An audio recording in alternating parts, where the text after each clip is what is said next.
So, in this second video, I want to talk about one of the very important topic, which is the curriculum. So, for parents who are actually homeschooling, they don't have a unified place where they can find all the resources. They're not sure what books to use, what publishers to use, and so forth. So, feeling overwhelmed about planning a homeschooling curriculum? Trust me, you're not alone. But here's a secret: your curriculum should serve your child, not the other way around. Uh, I would like to start off by saying start simple. List your goals of the year. Islamic integration is an absolute must. A job not well done by schools. Connect subjects to faith and values. Uh, for example, any topic can actually explain to them what's the Islamic perspective behind. So, for example, we cannot change the complete content out there, but we can actually put pointers on what's wrong and what's right. Flexibility. Some days might be about deep thinking, and others about practical skills.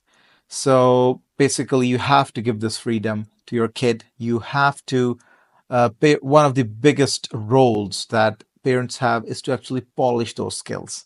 We cannot dictate everything, but you have to see what they're actually liking, what they're not liking, and so forth. So, some practical steps could be pick core subjects like English, maths, general knowledge, or any secondary language. Add interest based learning.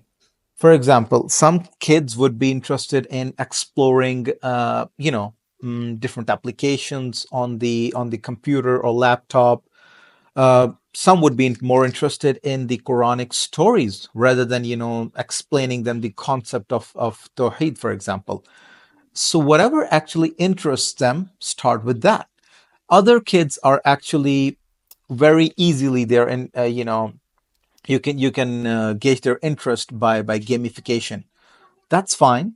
We can use those games. We can use gamification in education and actually get them onboarded. Plan weekly goals and plan goals that are easily manageable. And even then, if you actually fail to achieve some, it's fine. You always have other days to make it up. Share your comments. What has been your biggest obstacle or biggest challenge in actually preparing or finding a homeschooling curriculum?